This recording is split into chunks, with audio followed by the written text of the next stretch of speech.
Punjab cabinet की आज अहम बैठक हुई। हमारे साथ बात करने के लिए कैबिनेट मिनिस्टर अमन अरोड़ा मौजूद है। सर, आज कैबिनेट में कई अहम फैसले लिए गए हैं, चाहे स्पोर्ट्स की बात की जाए या फिर चाहे वन टाइम सेटलमेंट की, चाहे ज़मीनों की बात की जाए, किस तरीके के फैसले लिए गए हैं? काफ़ी फैसले हुए हैं जी। फैमिली कोर्ट्स में सेटलमेंट हुए, उसके लिए रेम्यूनरेशन है, जो चाहे कोई वकील हैं, चाहे कोई मेडिकल एक्सपर्ट्स हैं, चाहे कोई काउंसलर हैं, उनका रेम्यूनरेशन बढ़ाया गया है। इसी तरीके से स्पोर्ट्स पॉलिसी में चेंजेस जो है वो नई स्पोर्ट्स पॉलिसी बनाई गई है, जिसके तहत हर गांव में स्पोर्ट्स क्लब होएगा, उसको रेम्यूनरेशन दिया जाएगा। 8 करोड़ का इसके लिए रिजर्व किया गया है। इसी तरह से एडवेंचर स्पोर्ट्स को प्रमोट करने के लिए उसकी पॉलिसी में अमेंडमेंट जो है वो की गई है। ऐसे ही जो फॉरेस्ट एरिया बढ़ाने के लिए, जो कि महज 6% से भी कम है, वो 7.5% तक 2030 में पहुँचे, उसके ऊपर काम किया गया है।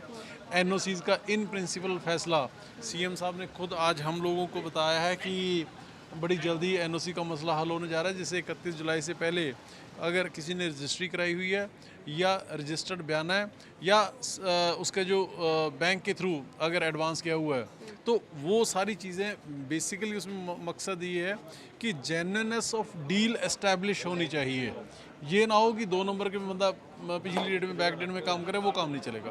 सर, एनओसी का मसला बड़ा हमेशा रहता है, इसको लेकर कई विवाद भी होते रहे हैं। क्या लगता है इस चीज़ के बाद कितने मसले सॉर्ट आउट होंगे और किस तरीके से पूरी रूपरेखा तैयार की गई? देखिए, जो सीएम साहब ने, क्योंकि मैंने पहले कहा, डिपार्टमेंट खुद उनके पास है, उसकी डिटेल्स तो ज़्यादा उनके पास ही होंगी, लेकिन मैं ये समझता हूँ कि इससे ऑलमोस्ट सभी लोगों का, अगर तो कोई नया पंगा क्रिएट करना चाहता है, कोई आगे के लिए फ्यूचर के लिए 2 नंबर की कॉलोनी काटना चाहता है, तो वो तो अलग बात है। लेकिन 31 जुलाई तो अभी 12 दिन हुए निकले हुए, तो दैट मीन सारे पंजाब का मसला सॉल्व हो जाएगा, लेकिन उनको जेन्युइननेस एस्टैब्लिश करनी पड़ेगी। सर, क्या लगता है आपको, आज सेशन की भी डेट्स अनाउंस की गई है, 3 दिन का सेशन बुलाया गया है, ख्यास उसमें क्या रहने वाला है? कुछ अमेंडमेंट्स भी होंगी, कुछ बड़े फैसले भी लिए जा सकते हैं, क्योंकि सेशन महज 3 लिए जाएंगे जी। अभी देखिए, उसका जो बिजनेस है वो बिजनेस एडवाइजरी कमेटी ने डिस्कस करना होता है और कैबिनेट ने, सरकार ने उसको भेजना होता है। ये डिसाइड किया है आज कि 2 से 4 सितंबर तक सेशन होगा। उसका एजेंडा क्या होएगा, बिजनेस क्या होएगा,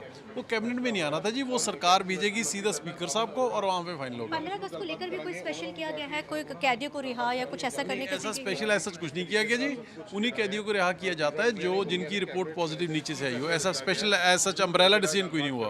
हमारे साथ बात करने के लिए अमन अरोड़ा, जिन्होंने जानकारी दी कि सेशन जो है वो 3 दिन बुलाया जा रहा है और उसके साथ कैबिनेट में आज कई बड़े अहम फैसले भी लिए गए हैं। कैमरामैन अलजिंदर के साथ चंडीगढ़ से TV9 के लिए अमनप्रीत कौर।